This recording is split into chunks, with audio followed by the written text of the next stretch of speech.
బీసీల లెక్కలు తేల్చాల్సి వస్తుందనే భయంతోనే 2021లో మోదీ సర్కార్ కులగణన చేపట్టలేదని విమర్శించారు ముఖ్యమంత్రి రేవంత్ రెడ్డి. జనగణనతో పాటు కులగణన చేసి తీరాలన్నారు. జంతర్ మంతర్ దగ్గర జరిగిన బీసీ మహాధర్నాలో సీఎం మంత్రులు పాల్గొన్నారు. ఇక బీసీ ధర్నాకు విపక్ష పార్టీలు మద్దతు తెలిపాయి. బీజేపీ బీఆర్ఎస్ నేతలు మీటింగ్కు హాజరు కాకపోవడంపై బీసీ సంఘాలు ఆగ్రహం వ్యక్తం చేస్తున్నాయి. దేశంలో జనగణనతో పాటు కులగణన చేయాలని డిమాండ్ చేశారు ముఖ్యమంత్రి రేవంత్ రెడ్డి. స్థానిక సంస్థలు, చట్టసభల్లో రిజర్వేషన్లు కావాలంటే జనాభా తేలాలని అన్నారు.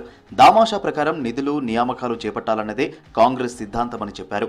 బీసీలను బలపరచాలనే ఆలోచనకు బీజేపీ వ్యతిరేకమని విమర్శించారు. ఢిల్లీ జంతర్ మంతర్ దగ్గర జరిగిన బీసీ సంఘాల ధర్నాలో ముఖ్యమంత్రి పాల్గొన్నారు. బీసీల గొంతుగా కేంద్రానికి వినిపించడానికే ఈ కార్యక్రమం ఏర్పాటు చేశామన్నారు రేవంత్ రెడ్డి. మీరే మా గల్లీలకు రావాలి. మా ధర్మమైన కోరిక కోసం ఈ రోజు ఇక్కడికి వచ్చినాం. మా 42% మా బలైన వర్గాల రిజర్వేషన్లు అమలు చేయడానికి అనుమతి ఇవ్వాలి. ఒకవేళ మా బలైన వర్గాల 42% రిజర్వేషన్లకు మీరు చట్టాలను మార్చి మాకు సహాయం చేయకపోతే మీరు గద్దె దిగాల్సిందే, మీ గద్దెలు కూలాల్సిందే గ్రామాలలో. అసెంబ్లీలో మద్దతు ఇచ్చిన బీజేపీ, బీఆర్ఎస్ నేతలు జంతర్ మంతర్ బీసీ పోరుగర్జనకు ఎందుకు రాలేదో సమాధానం చెప్పాలన్నారు మంత్రి పొన్నం ప్రభాకర్. దేశానికి దిక్సూచిలా చట్టం చేశామన్నారు. చట్టంలో కులగణనలో తప్పులున్నాయంటూ కొంతమంది కోడుగుడ్డు మీద ఈకలు పీకే విధంగా వ్యవహరిస్తున్నారన్నారు. బీసీ రిజర్వేషన్లు సాధించే వరకు కేంద్రంపై ఒత్తిడి తీసుకొస్తామన్నారు మంత్రి పొన్నం.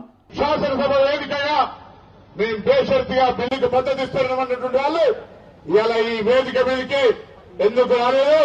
టీఆర్ఎస్ పక్షానికి సంబంధించిన నాయకులు ఈ యొక్క బీసీ బిల్లుకు ఇలా పార్లమెంట్ వేదికగా నరేంద్ర మోడీ గారిని అడగడానికి బీసీ సంఘాలు చేస్తున్న కార్యక్రమంలో ఎందుకు హాజరు కాలేదో చెప్పమని అడుగుతా ఉన్నాం. బీసీ అని చెప్పుకునే ప్రధాని మోదీ బీసీలపై చిత్తశుద్ధి నిరూపించుకోవాలన్నారు మంత్రి కొండా సురేఖ. బీసీలకు దేశవ్యాప్తంగా రిజర్వేషన్లు దక్కాలన్నారు. తెలంగాణ ఇచ్చిన ఘనత సోనియాదే అన్నారు. రాష్ట్రంలో ప్రతిష్టాత్మకంగా కాంగ్రెస్ సర్కార్ కులగణన చేసినట్లు తెలిపారు. అందరూ కలిసికట్టుగా బీసీ రిజర్వేషన్ల కోసం కేంద్రంపై ఒత్తిడి తీసుకురావాలన్నారు మంత్రి కొండా సురేఖ. బీసీ అంటే బీసీనే అంతే, మరి ఇందులో కులాల లెక్క అనేది అసలే రాకూడదు. మరి మేము కురుమలము, మేము పద్మశాలిలము, లేకపోతే మేము గొల్ల, అది విభజించి పాలించే తత్వంగానే ఉంటది. మనం గెలవలేము. కాబట్టి బీసీ బిడ్డలం అంతే. బీసీ అనేటువంటి ఒకే ఒక నినాదంతో మనం ముందుకు పోవాలి. కులగణన చేసిన ఘనత కాంగ్రెస్ కి దక్కుతుందన్నారు పీసీసీ చీఫ్ మహేష్ కుమార్ గౌడ్. 56% ఉన్న బీసీలకు 42% రిజర్వేషన్లు ఇచ్చామన్నారు. సీఎం రేవంత్ పేరుకే రెడ్డి అని, ఆయనను అన్ని కులాల ప్రతినిధిగా చూస్తామన్నారు. అసెంబ్లీలో ఆమోదించిన బిల్లును 9వ షెడ్యూల్లో పెడితేనే రాజ్యాంగ రక్షణ ఉంటుందన్నారు మహేష్ కుమార్ గౌడ్. బీసీల గురించి బీజేపీ నాయకుడు రేపు మాట్లాడితే అడగాలి. మా న్యాయమైన డిమాండ్ కోసం మనం ఢిల్లీ పరిగెత్తే మాతో రాని వాళ్ళు మీరు బీసీల గురించి మాట్లాడే మీకు హక్కు ఎక్కడిదని అడగాల్సిన అవసరం ఉంది. వాళ్ళ అన్ని పార్టీలు మొసలు కన్నీరు కారుస్తా ఉంది. కేసీఆర్ మొసలు కన్నీరు కారుస్తారు, కేటీఆర్ మొసలు కన్నీరు కారుస్తారు, బీజేపీ నాయకులు కారుస్తారు. చేసిండ్రా 10 ఏళ్లు.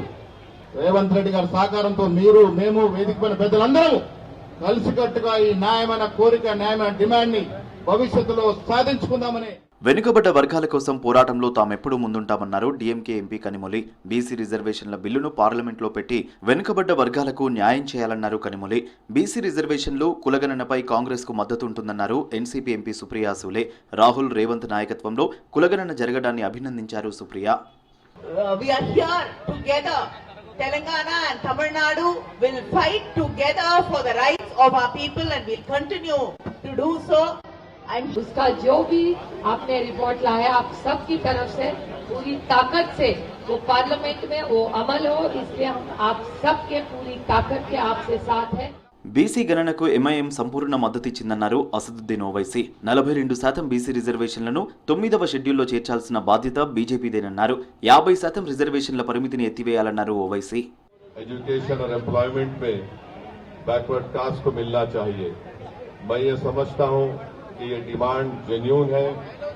ये हमारे कॉन्स्टिट्यूशन हमको इस बात की इजाजत देता है.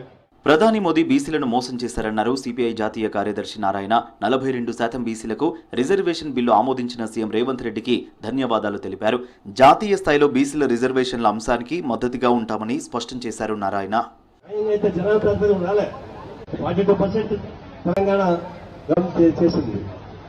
కానీ ఇంకా ఎక్కువ ఉన్నారు, 52% పైన ఉన్నారు.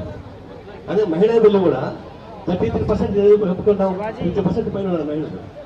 ఏదో రాజకీయ కొంత రావాలనే ఉద్దేశంతో 33% ఒప్పుకుంటారు, దాన్ని ఇంకా అమలు చేయకుండా సాధ్యం చేయడం లేదు. 50% రిజర్వేషన్ల పరిమితిని వెంటనే ఎత్తేసి 42% బీసీ రిజర్వేషన్లను 9వ షెడ్యూల్లో చేర్చాలని నేతలంతా ముక్త కంఠంతో డిమాండ్ చేశారు. ఆందోళనలో NCP, Samajwadi party, DMK, left పార్టీలకు చెందిన జాతీయ నేతలు, ఓబీసీ ప్రతినిధులు పాల్గొన్నారు. బీజేపీ, బీఆర్ఎస్ నేతలు దూరంగా ఉన్నారు.